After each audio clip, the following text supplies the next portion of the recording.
ಇನ್ನು ದಾಖಲೆ ಬಜೆಟ್ಗೆ ದಿನಗಣನೆ ಶುರುವಾಗಿದೆ. ದಾಖಲೆ ಬಜೆಟ್ ಮಂಡಿಸುವುದಕ್ಕೆ ಸಿಎಂ ಸಿದ್ದರಾಮಯ್ಯ ಸಜ್ಜುಗೊಂಡಿದ್ದಾರೆ. ಮಾರ್ಚ್ 6ರಂದು ಐತಿಹಾಸಿಕ ಬಜೆಟ್ ಅನ್ನ ಸಿಎಂ ಸಿದ್ದರಾಮಯ್ಯ ಮಂಡಿಸ್ತಾ ಇದ್ದಾರೆ. 17ನೇ ಬಜೆಟ್ ಇದು. ಮಂಡನೆಗೆ ಸಕಲ ಸಿದ್ಧತೆಗಳನ್ನ ಸಿದ್ದರಾಮಯ್ಯ ಈಗಾಗಲೇ ಆರಂಭ ಮಾಡ್ಕೊಂಡಿದ್ದಾರೆ. ದಾಖಲೆ ಬಜೆಟ್ ಮಂಡಿಸೋದಕ್ಕೆ ಸಿಎಂ ಸಿದ್ದರಾಮಯ್ಯ ಸಜ್ಜುಗೊಂಡಿದ್ದಾರೆ. ಮಾರ್ಚ್ 6ರಂದು ಐತಿಹಾಸಿಕ ಬಜೆಟ್ ಮಂಡಿಸ್ತಾರೆ ಸಿಎಂ ಸಿದ್ದರಾಮಯ್ಯ.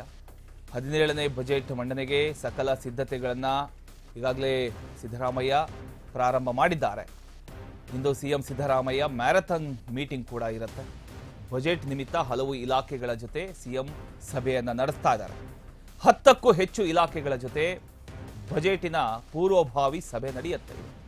ಶಕ್ತಿ ಭವನದಲ್ಲಿ ಈ ಒಂದು ಸಭೆ ನಡೆಯುತ್ತೆ 11:30ಕ್ಕೆ. ಇಂಧನ ಇಲಾಖೆ, ಕಂದಾಯ ಇಲಾಖೆ, ಪೌರಾಡಳಿತ ಇಲಾಖೆ, ಮಹಿಳಾ ಮತ್ತು ಮಕ್ಕಳಾಭಿವೃದ್ಧಿ ಇಲಾಖೆ, ವಸತಿ ಇಲಾಖೆ, ಸಣ್ಣ ನೀರಾವರಿ ಇಲಾಖೆ, ನಗರಾಭಿವೃದ್ಧಿ ಇಲಾಖೆ ಜೊತೆ ಇವತ್ತು ಸಿಎಂ ಸಿದ್ದರಾಮಯ್ಯ ಸಭೆಯನ್ನ ನಡೆಸ್ತಾ ಇದ್ದಾರೆ. ಈ ಒಂದು ಸಭೆಯಲ್ಲಿ ಇಲಾಖೆಯ ಸಚಿವರು, ನಿಗಮ ಮಂಡಳಿ ಅಧ್ಯಕ್ಷರು ಎಲ್ಲರೂ ಕೂಡ ಭಾಗಿಯಾಗ್ತಾ ಇದ್ದಾರೆ. ಈಗ ರಾಜ್ಯ ರಾಜಕಾರಣದಲ್ಲಿ ಫುಲ್ ಫೋಕಸ್ ಒಂದೇ ವಿಚಾರದ ಮೇಲೆ, budget budget budget. CM Siddaramaiah ತಮ್ಮ 17ನೇ ಬಜೆಟ್ ಮಂಡನೆಗೆ ಈಗಾಗಲೇ ಸಜ್ಜಾಗಿದ್ದಾರೆ. ಇದು ಕೇವಲ ಬಜೆಟ್ ಅಲ್ಲ, ಐತಿಹಾಸಿಕ ದಾಖಲೆ ಬಜೆಟ್ ಅನ್ನುವಂಥ ಒಂದು ಟ್ಯಾಗ್ ಕೂಡ ಈಗಾಗಲೇ ಸಿಕ್ಕಿದೆ. ಕಳೆದ 2-3 ದಿನಗಳಿಂದ ಸಿಎಂ ಸಿದ್ದು ಜಿಲ್ಲಾ ಪ್ರವಾಸಗಳಲ್ಲಿ ಫುಲ್ ಬ್ಯುಸಿಯಾಗಿದ್ದರು.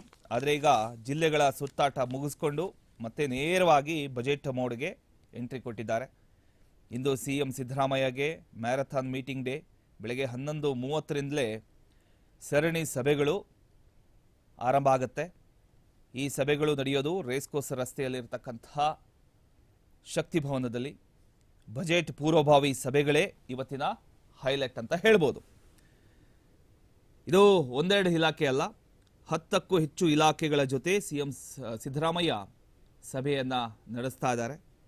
ಇಂಧನ ಇಲಾಖೆ, ಕಂದಾಯ ಇಲಾಖೆ, ಮಹಿಳಾ ಮತ್ತು ಮಕ್ಕಳಾಭಿವೃದ್ಧಿ ಇಲಾಖೆ, ವಸತಿ ಇಲಾಖೆ, ಸಣ್ಣ ನೀರಾವರಿ ಇಲಾಖೆ, ಯೋಜನಾ ಮತ್ತು ಸಂಖ್ಯಕ ಇಲಾಖೆ, ನಗರಾಭಿವೃದ್ಧಿ ಇಲಾಖೆ, ಪೌರಾಡಳಿತ ಇಲಾಖೆ, ಜಲಸಂಪನ್ಮೂಲ ಇಲಾಖೆ, ಬೆಂಗಳೂರು ನಗರಾಭಿವೃದ್ಧಿ ಇಲಾಖೆ, ಹೀಗೆ ಒಂದೊಂದಾಗಿ ಎಲ್ಲ ಪ್ರಮುಖ ಇಲಾಖೆಗಳ ಜೊತೆ ಬಜೆಟ್ಗಳ ಬಗ್ಗೆ ಒಂದು ಚರ್ಚೆಯನ್ನು ಸಿಎಂ ಸಿದ್ದರಾಮಯ್ಯ ಇವತ್ತು ನಡೆಸ್ತಾ ಇದ್ದಾರೆ.